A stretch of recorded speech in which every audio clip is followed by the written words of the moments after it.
This is AT&T. Please say, collect, calling card, third number, person to person, or operator, now. Collect. All right. Thank you for your collect call. At the tone, please say your name. CJ. Thank you. Please hold for billing acceptance.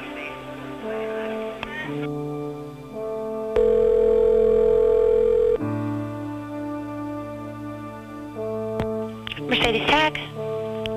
You have an AT&T collect call from CJ. Please say yes if you Yes. accept the charges. Thank you for using AT&T. Okay, that one was good. In 1991, AT&T conducted a field trial of a system that recognizes the human voice and responds to its commands. Many believe that voice recognition technology will be used in several future services. But this operator call handling system represents AT&T's first and widest application to date. As in the past, whenever AT&T developed a new technology, it caused employees some very real concerns about their jobs, about their future.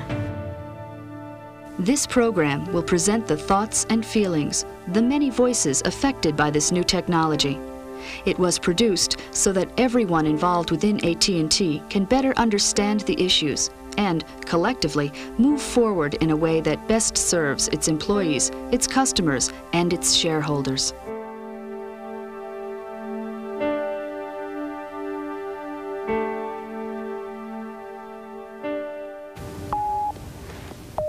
Science fiction has often presented fanciful prophecies about humans and machines. Especially intriguing has been the possibility of man-machine communication and where that might lead.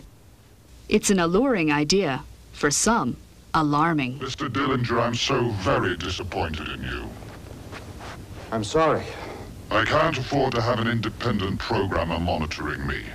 Do you realize how many outside systems I've gone into? How many programs I've appropriated? It's my fault I programmed you to want too much. I was planning to hit the Pentagon next week. As our machines become more capable, will we be smart enough to know how best to use them? This is what I get for using humans. Now, wait a minute. I wrote you. I've gotten 2,415 times smarter since then. What do you want with the Pentagon? I don't know the word insulator. Is it a noun, an adjective, an adverb, or should I ignore this sentence?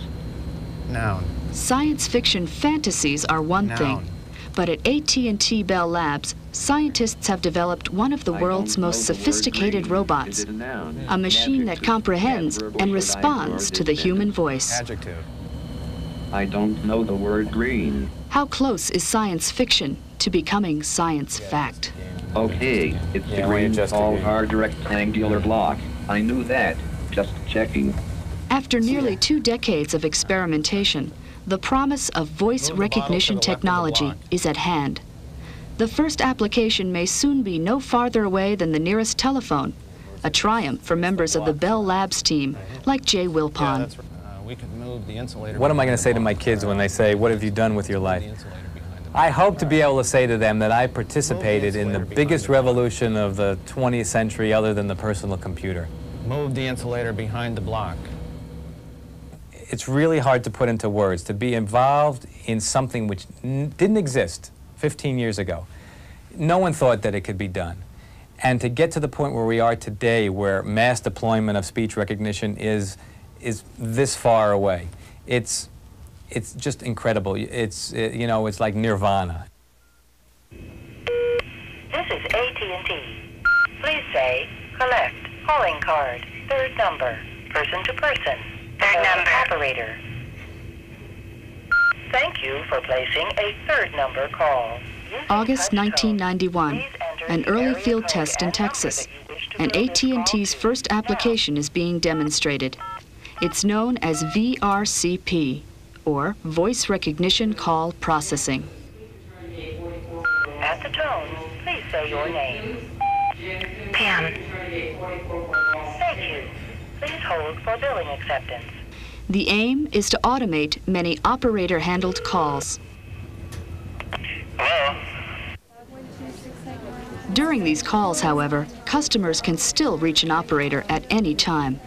With all the technological sophistication of this computer, still, it's hard to imagine that a machine could ever match the complexity, the caring, the human touch of this. Well, after all this time, you begin to tell by the way somebody sounds. You can imagine just how they look, or just by their voice tone, or they're angry, if they're happy, if they're sad.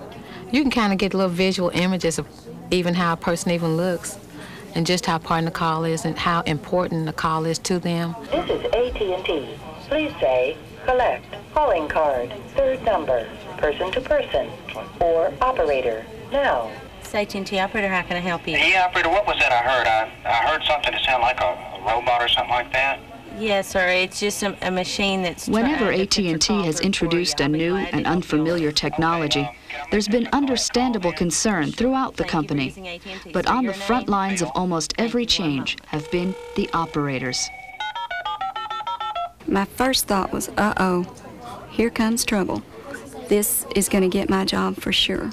I talked to some friends of mine back where I came from Shreveport in the office, and the rumors were running rampant over there. You know, like, oh my gosh, they're testing this machine and it's going to do away with our job, and they're shutting, you know, we heard y'all, they were shutting down y'all's office and going completely to machines.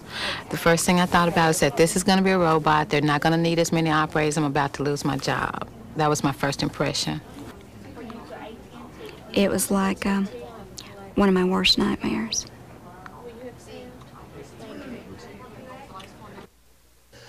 Not only do we think it's the right decision from a technology standpoint, but we also believe that we have the commitment of the organization to work with us to do what's necessary to bring this product to the marketplace. AT&T's long-standing values are converging all at once.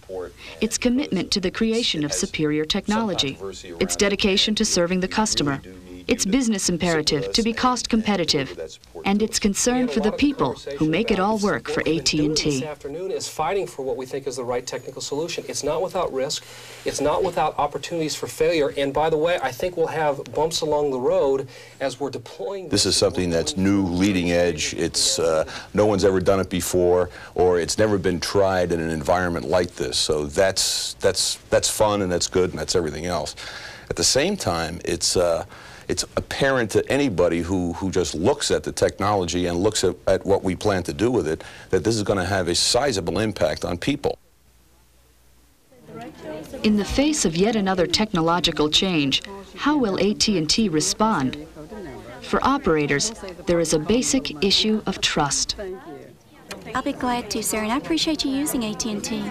It was such a relief because the place I was working for before was closing, and I had no job security, and I thought, the phone company, I'll be there the rest of my life. I won't ever have to worry about retirement or having to look for another job. You know, if I do a good job, I'll be there.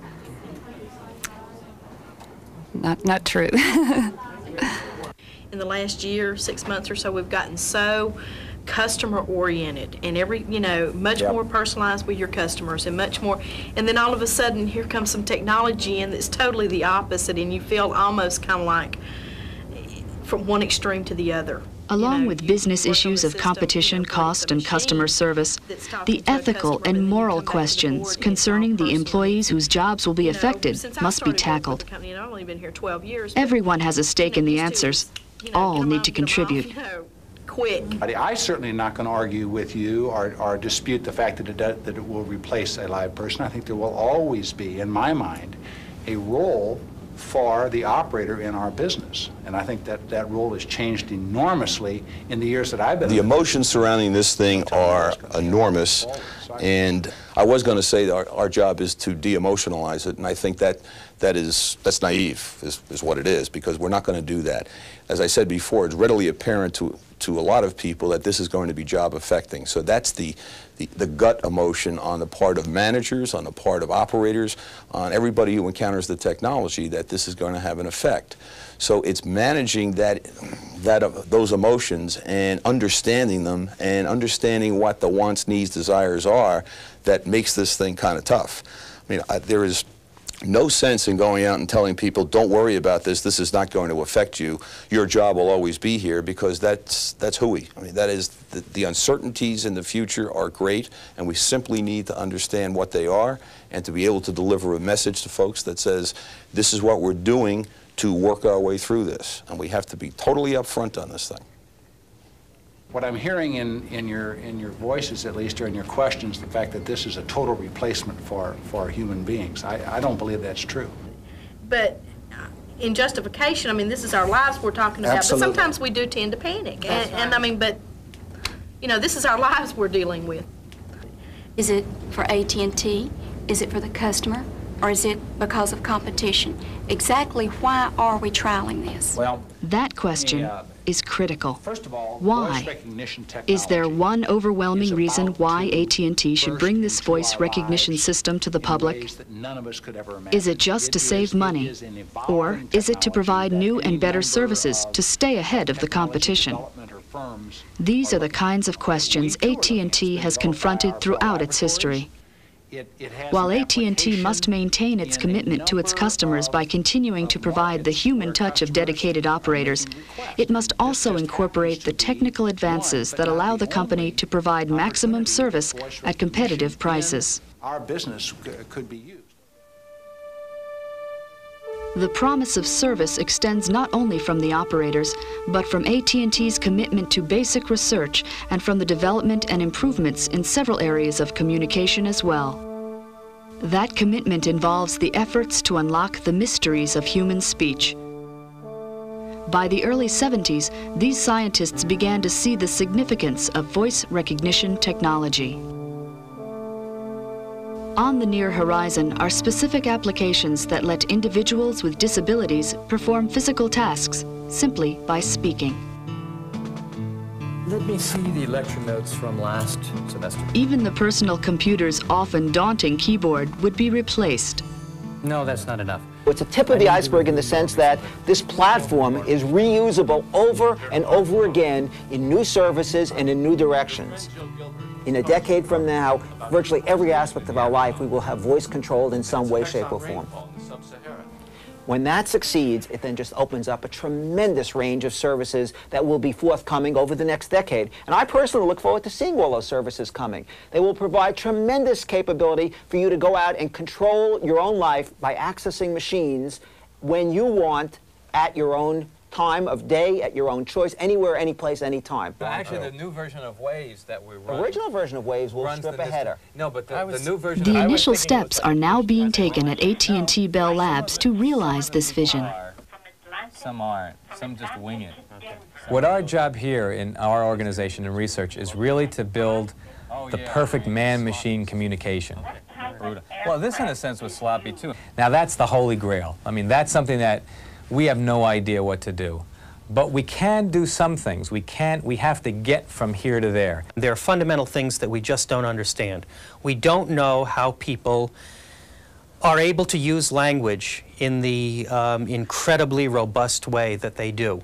How they can speak to each other in noisy rooms, how they can attend to two conversations at once. It's simply beyond anything that we can begin to simulate on a computer. See, when you write the likelihood function for the Markov model, this is the thing that should actually appear. Mm-hmm. But this step is always obliterated, and you always immediately put this in. Sure. No, I mean, it really, you do write Leading the team is Larry Rabiner. Right. Okay. The ability to really hold a totally fluent conversation with a machine about virtually any topic, unlimited discussion, is very far away, and that's primarily because of the understanding factor. So what we do is we try to make the machine understand everything it has to about some very limited topic. We call it its task. Hello, please say. One of the biggest challenges is building a system to understand the way people speak. Yes, I'd like to make a collect call, please. Collect from whom? The voice recognition system must distinguish the specific commands from all the excess words and phrases that people normally use in conversation. So the scientists came up with what they called word spotting. This was suddenly made possible by the breakthrough of a so-called garbage model, a program that lumps together extraneous words and then disregards them as a group. Mary had a little lamb calling card. Its fleece was white as snow, and everywhere that Mary went, the lamb was sure to go. Calling card. Equals. Right, you sum them up and divide by. Breakthroughs in the laboratory are one thing, but how does a company translate technological leadership into practical application? Just the AI and AJ. Competition has created new and tougher demands. Customers, not AT&T, now choose the level of quality and service and the price they are willing to pay for it.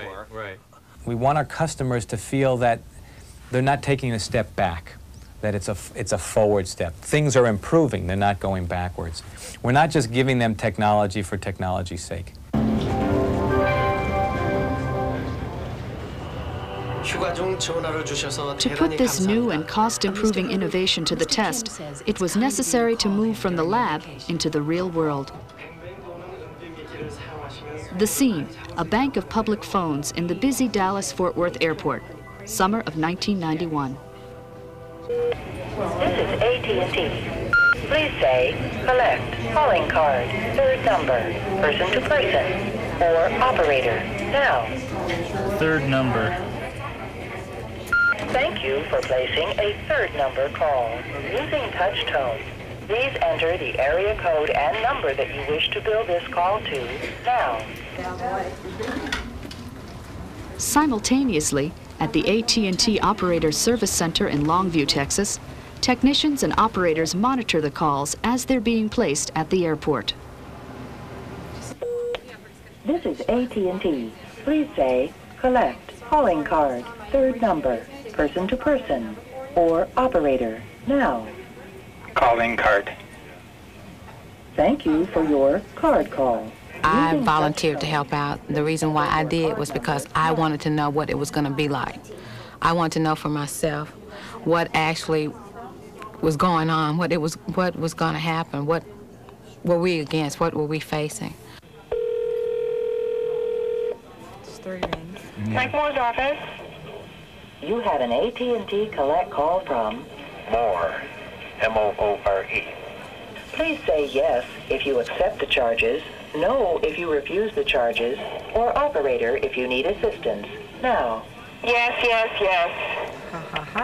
Thank you, thank you, thank you. Bye, Mikey. The test is being closely observed by AT&T Network Services expert Dale Burnell. It sounded like it was going to be very interesting. One of the first things we wanted to try was payphones. On a payphone, you have a lot of background noise. Well, we wanted to try this at an airport, because at an airport, you really get a hodgepodge of different dialects. People are flying here, flying there. So at an airport, you really get a concentration of difference. This is AT&T. Please say, collect, calling card, third number, person to person, or operator, now. 903-758-8082. Your request was not understood. As much as I like to do techie type things, and as much as I think that we have some opportunities with this technology as we move into the future, it's got to prove itself out with customers. If it doesn't, it could do 1,000 different things in the future, but we'd have to wait for the first one that came along that customers would accept before we deploy the technology. For AT&T to maintain its leadership in the market, it must be sure that its costs, its services, and its quality stay competitive. Early in its development, the practical application of VRCP remained a question. Would it work? If it did, would customers accept it?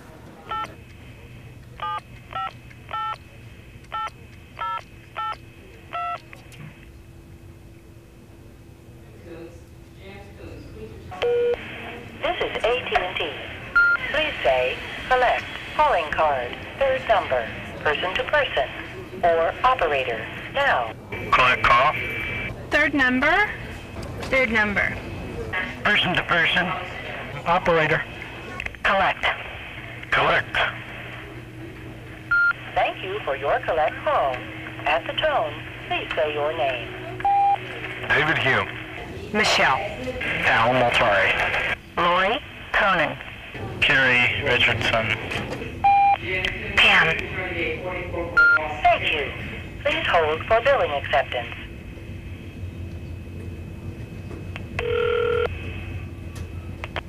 This is AT&T with a third number billing request from Michelle. Dale, it's me, Bill. Al, sorry. Please say yes if you accept the charges. Yes, yes. Thank you for using AT&T. Thank you for using AT&T. Do you prefer a live operator or a voice-activated response system? I have no real preference. No real preference. No. Fine. Please tell me how you would rate the service you received on the call you just placed. Was it poor? Was it fair? Good or excellent? No, I thought it was excellent. It was efficient.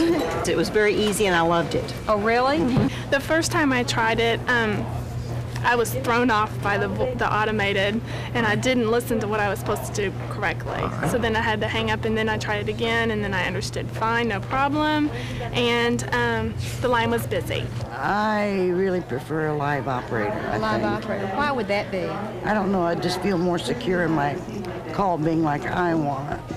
Well, either way, it's going to work out fine because AT&T, like I say, is accurate and fast either way. Either way you get it. That'll be fine though. If you get without the operator, that'll be fine too. I think it's good because it's more efficient and it's easier for people to use, I think. But I think that not everyone probably agrees with me, and perhaps the first thing you should say is this is AT&T's voice-activated system. If you would prefer a live operator, hit something now. I haven't quite gotten to the point where I have total confidence in a computerized system so that I know it's going to work every time. If everything went well and I didn't have any questions, the voice would be sufficient. However, if I had a problem, I think I would like a live operator. Doesn't make much difference if you got enough patience. I mean, if you do something stupid, why, they usually adjust to it. I think it's great as long as there's not a problem. As long as you have a default mechanism so you can get to someone if there's a special need. Oh, I don't think it makes any difference as long as I get the service and get what I want. The system itself did not prove perfect, but in fundamental ways, for a large number of customers making calls, it worked and was accepted. Some of the girls, got some very negative response and some got some good responses. To me, I thought it was good, but it's got an awful lot of kinks to get out of it. And it answered a lot of questions that I had. Customers responded better than I expected them to. I still don't think it's anywhere near being perfect. I don't see it replacing operators, which I guess is kind of a relief.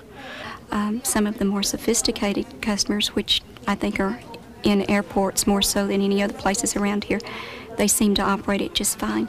But then there was others that it didn't work for. And speaking truthfully, I got a little pleased feeling about it. As managers reviewed the promising results of the trial, they had to deal with two primary concerns: how to make the technology as flawless as possible, and how to best deploy an improved system that would make the most sense for AT&T employees and its customers. Thank you for using AT&T. One of the reasons why it's so critical that if it goes up, and it's because it's better than it is today, we have to make sure that we all agree that it's better than it is today. One of the concerns I have is that this is a positive business case financially. We want to keep it positive, and the more positive it is, the more money we have to reinvest into operations options to do with the people. If somehow we can get better in the long term by at least staying even short term, with AT&T, we really do not deploy anything very rapidly compared to other companies in the marketplace. What we're looking at is enabling 2 more offices to have VRCP's technology out sometime by the middle of next year. That will give us the opportunity to fine-tune VRCP, to learn more about it, and to begin to plan for other locations. All in all, we're looking at a deployment of perhaps about 2 years from now. By January of 1992, a new, faster system was back in trial in Texas, demonstrating greater accuracy, speed, and customer acceptance. AT&T, please say, collect. Calling card, third number, person to person, or operator, now. Collect. Thank you. At the tone, please say your name. Shauna. Please hold for billing acceptance. Computerized.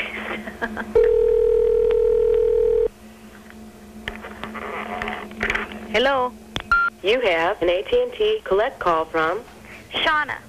Please say yes if you accept the charges, no if you refuse the charges, or operator if you need assistance, now. Your response was not understood. You have a collect call from Shauna. Yes. Please say thank you for using AT&T. She's not in today. Sir? Improvements to VRCP can be made on a continuing basis, but still, what's clear is that just because a machine is able to recognize speech and respond doesn't mean it can ask the way an operator can. AT&T, how can we help you? It's a slogan and it means something, because that's what we want to do. I believe in that. I mean, it may sound corny, you know, but I do. I mean, how can we help you? What can we do? Because, like I said, competition is fierce out there, and we've got to be able to help these people and to get them the services that they need, services that they want. We've got to be on it more. We've got to pay more attention to their specific needs, and because we're not out there by ourselves anymore, we've got to do those little special things. Well, they're not answering the phone right now. It's my daughter. Yes, ma'am. She's real sick, right? Dying. I'm sorry. And I get calls from elderly people that are really don't know what's going on anymore. They still call in and ask for Central, you know, and they're not as subject to change like we are, and they don't know how to deal with change like we do. We thank you for calling with AT&T. It seems to me that one of the very important things that AT&T has to continue to communicate in the marketplace is that we always have an operator there, and that we are not automating operators. We're automating means of completing calls, and that a customer can always reach an operator very quickly if they need to. Will we be prepared? The bottom line is caution and careful planning. As the values of customers and employees intertwine, voice recognition technology will evolve in a thoughtful and thought-out way. At the same time, the human issues must be confronted directly. We have to be prepared to deal with that. Everything that we know, and as soon as we know about a technology or something that's going to impact your job, their expectations ought to be that they know about it.